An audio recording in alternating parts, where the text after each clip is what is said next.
السلام علیکم ورحمۃ اللہ وبرکاتہ۔ اعوذ باللہ من الشیطان الرجیم، بسم اللہ الرحمن الرحیم، الحمد للہ رب العالمین، الصلاۃ والسلام علی سید الانبیاء والمرسلین وعلی اہل بیتہ الطیبین الطاہرین ولعنۃ اللہ علی اعدائہم اجمعین، اما بعد فقد قال اللہ سبحانہ تبارک و تعالی، بسم اللہ الرحمن الرحیم، یا ایہا الذین آمنوا کتب علیکم الصیام کما کتب علی الذین من قبلکم لعلکم تتقون۔ اے ایمان والو، تمہارے اوپر روزے کو فرض کر دیا گیا ہے جیسے تم سے پہلے والی قوموں پر فرض کیا گیا تھا، اور اس روزے کے واسطے شاید تم متقی اور پرہیزگار بن جاؤ۔ ماہ مبارک رمضان میں آج شب دہم ماہ رمضان کی مناسبت سے پرسہ اور تسلیت پیش کرتا ہوں۔ 10 ماہ رمضان جو منسوب ہے حضرت فاطمۃ الزہرا صلوات اللہ علیہا کی والدہ ماجدہ کی رحلت سے، اور آپ کا نام بی بی خدیجہ یا بی بی خدیجۃ الکبریٰ کہ جن کے والد گرامی کا نام خویلد ہے۔ حضرت خدیجہ نے پیغمبر اسلام کی اس عالم میں مدد فرمائی کہ جب آپ کا کوئی سہارا نہیں تھا۔ پیغمبر اسلام کی زندگی میں بہت سی خواتین آئی ہیں جنہوں نے عقد کیا ہے پیغمبر اکرم کے ساتھ، لیکن نبی خدا کو جتنی انسیت اور جتنی مہربانی حضرت خدیجہ کو لے کر تھی اتنی شاید کسی اور کو لے کر نہیں، کیونکہ محبت اور مہربانی طرفینی ہوتی ہے۔ جس زوجہ نے پیغمبر اسلام کے ساتھ جیسا سلوک کیا، پیغمبر اسلام نے بھی اس کو بہتر انداز میں ادا کرنے کی کوشش کی اور ان کے ساتھ ایک زندگی کا وقت گزارا۔ لیکن ان ازواج میں بی بی خدیجۃ الکبریٰ کا وہ مقام ہے کہ جس تک کوئی بھی اور بی بی نہیں پہنچ سکی، بلکہ بعض ازواج کا یہ کہنا تھا کہ جب پیغمبر خدیجہ کی تعریف کیا کرتے تھے تو ہمیں ان سے جلن، حسد اور غبطہ ہوا کرتا تھا۔ غور فرمائیں تو حضرت خدیجہ نے پیغمبر اسلام اور دین مبین اسلام کے لیے وہ قربانیاں دیں جو شاید اس زمانے میں کوئی اور نہیں دے سکتا تھا۔ وہ شہزادی کہ جو ملکۃ العرب کا تمغہ پا چکی ہو اور جس کا کردار اتنا بلند ہو کہ دور جہالت میں اسے طاہرہ کہہ کر یاد کیا جاتا ہو۔ بی بی خدیجہ کو ملکۃ العرب یعنی عرب کی ملکہ کے نام سے یاد کیا جاتا تھا، اور یہ آپ کی ملکیت اور دولت صرف وراثت کی وجہ سے نہیں بلکہ آپ کے ذاتی ذکاوت اور آپ کے اپنے تجارتی امور کی بنیاد پر تھی کہ کتنے افراد بی بی خدیجہ کے یہاں آتے تھے اور اپنی مشکلوں کو حل کرواتے تھے مالی اعتبار سے۔ پیغمبر اسلام ختم مرتبہ حضرت محمد مصطفیٰ نے اپنی جوانی کے آغاز میں جب تجارت کے امور میں دخل اندازی اور اپنے آپ کو اس میں لے جانا چاہا تو اپنے چچا یعنی حضرت ابو طالب علیہ السلام کے ہمراہ شام کے سفر کے اوپر گئے، اور وہاں پر ایک کافی بڑی تعداد میں منافع حاصل کر کے جب واپس آئے اور حضرت محمد مصطفیٰ صلی اللہ علیہ وآلہ وسلم کی امانت اور ذکاوت کے چرچے پورے مکے میں پھیلنے لگے تو حضرت خدیجہ کو بھی اشتیاق ہوا کہ وہ آپ پیغمبر اسلام سے ملاقات کریں یا ان کے بارے میں زیادہ جانیں۔ تاریخ میں یہ ملتا ہے کہ بی بی خدیجہ نے پھر اس کے بعد ذاتی طور پر کچھ مال اور کچھ سرمایہ پیغمبر اسلام کے حوالے کیا تاکہ وہ بیوی کے لیے تجارت کو انجام دیں اور منافع میں دونوں سہیم قرار پائیں۔ پیغمبر اسلام کو اس تجارت میں کافی بڑی تعداد میں منافع حاصل ہوا، اور آپ کی امانت داری کو دیکھ کر حضرت خدیجہ کے دل میں پیغمبر اسلام کی سیرت رچ اور بس گئی۔ یہ وہ زمانہ تھا کہ جب عرب کے دور میں نہ دین تھا، نہ اسلام، نہ شریعت، نہ قانون، نہ سماج، نہ معاشرہ، بلکہ حالات یہ تھے اپنی ہی بچیوں کو زندہ درگور کر دیا کرتے تھے۔ ایک ایک اونٹ اور ایک ایک گھوڑے کے لیے 40 برس تک جنگیں ہوا کرتی تھیں۔ امانت داری کا کوئی مفہوم اور کوئی مصداق اس دور کے عرب میں دیکھنے کو نہیں ملتا تھا۔ اس ایسے عالم میں پیغمبر کا کردار تھا، اور یہ کردار اللہ کی طرف سے عطا کیا ہوا تھا، کیونکہ جب پیغمبر اسلام نے اپنے متعلق بیان فرمایا کہ دور جہالت میں اللہ کا ان کے ساتھ معاملہ کیسا تھا تو آپ فرماتے تھے کہ ادبنی ربی 40 سنہ، میرے پروردگار نے 40 برس میری تربیت کی، یعنی مجھے ادب سکھایا کہ میں اس مقام پر پہنچ جاؤں کہ جہاں پر نبوت کو حاصل کیا جا سکتا ہے۔ البتہ یہ بنیادی عقیدہ ہے مذہب تشیع کا کہ نبی ہوتا ہے، چاہے وہ اپنا اظہار نبوت کرے اور یا نہ کرے، اس کا کردار پاکیزہ ہوتا ہے۔ نہ صرف یہ کہ دنیا میں آنے سے پہلے بلکہ دنیا میں آنے سے پہلے سے اس کے وجود کو پاکیزہ ارحام اور پاکیزہ اسلاب میں وضعیت کیا جاتا ہے۔ لہٰذا جب ہم امام حسین علیہ الصلوۃ والسلام کی زیارت پڑھتے ہیں تو یہی کہتے ہیں کہ آپ ارحام مطہرہ اور اصلاب شامخہ میں موجود تھے، آپ پر سلام ہو۔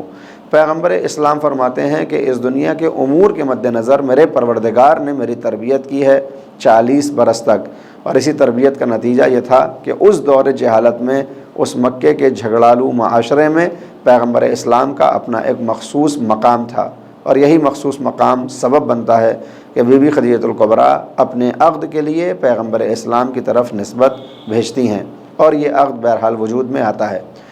پیغمبر اسلام کا سن 25 برس ہے، اور جناب خدیجہ بھی کچھ اسی کے آس پاس اپنا سن اس وقت کا جو تاریخ نے بیان کیا ہے وہ ملتا ہے۔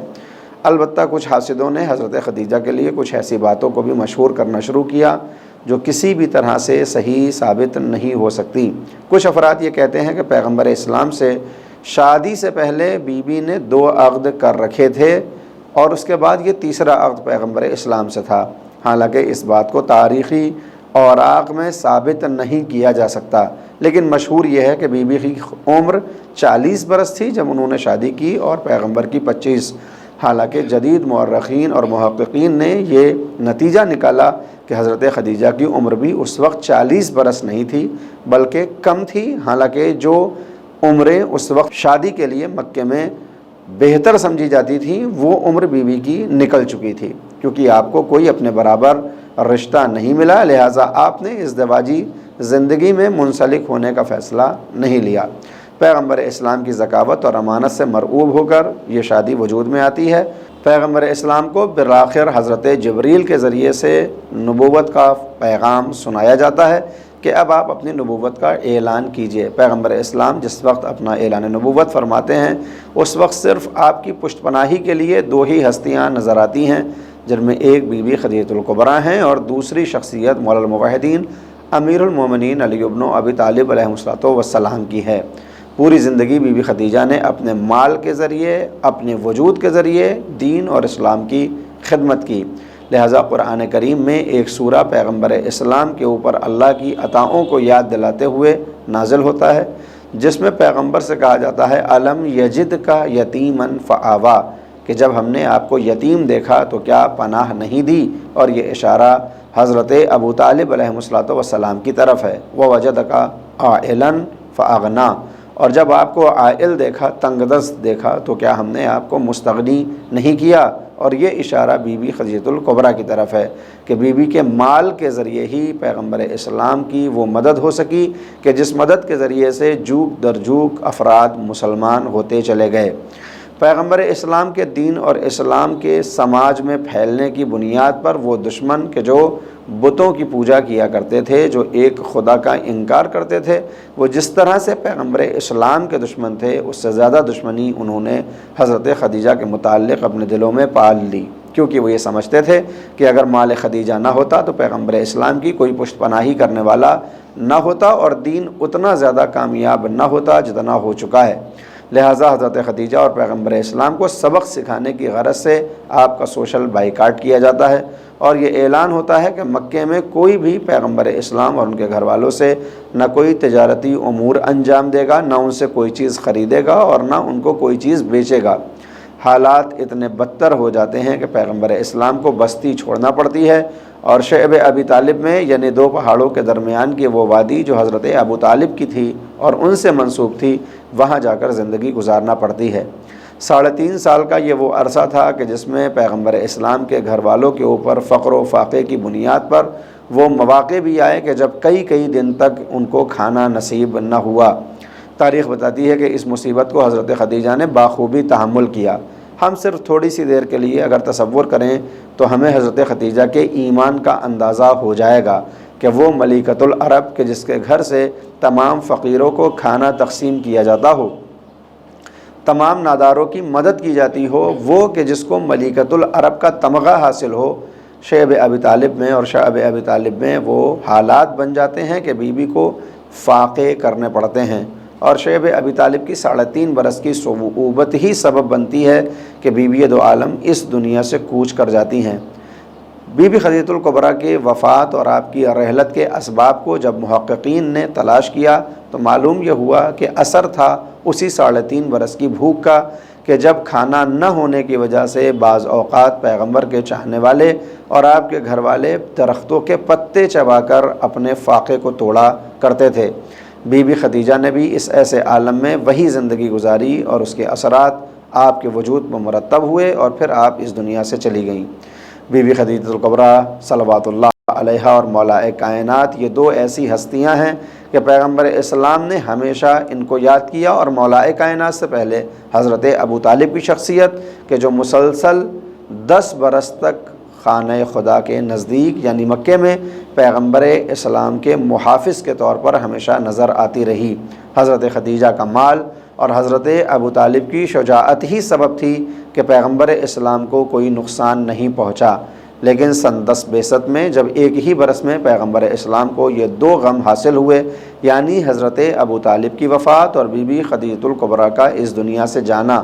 اور اب یہ دونوں باتیں سبب بن گئیں کہ دشمن اپنی طاقتوں میں اضافہ کرتا چلا گیا، اور اب وہ منصوبے جو 10 برس سے بنائے جا رہے تھے کہ کسی طرح پیغمبر اسلام کو مکے سے باہر کر دیا جائے، اور جس کا مکمل دفاع حضرت ابو طالب کی طرف سے ہوتا تھا، آپ کی رحلت کے بعد پیغمبر اسلام کو اس مکے کو ترک کرنا پڑا۔ حالانکہ یہ ہجرت دین اور اسلام کے لیے نعمت بن گئی، اور وہ اسلام جو صرف مکے تک محدود تھا وہ آہستہ آہستہ مدینے کے راستے سے ہو کر پوری دنیا میں پھیلنے لگا۔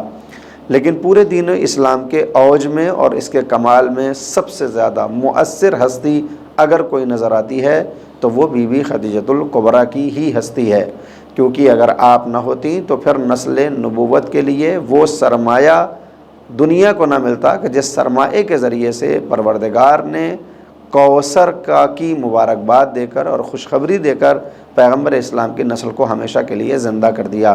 یوں تو پیغمبر اسلام نے بہت سے عقد انجام دیے ہیں، لیکن اولاد کے معاملے میں صرف اور صرف جناب خدیجہ ہی وہ ہستی ہیں کہ جن کے بطن مبارک سے پاک بی بی یعنی فاطمۃ الزہرا صلوات اللہ علیہا جنم لیتی ہیں، اور پھر آپ کو کوثر کا لقب ملتا ہے کہ جن کو کثرت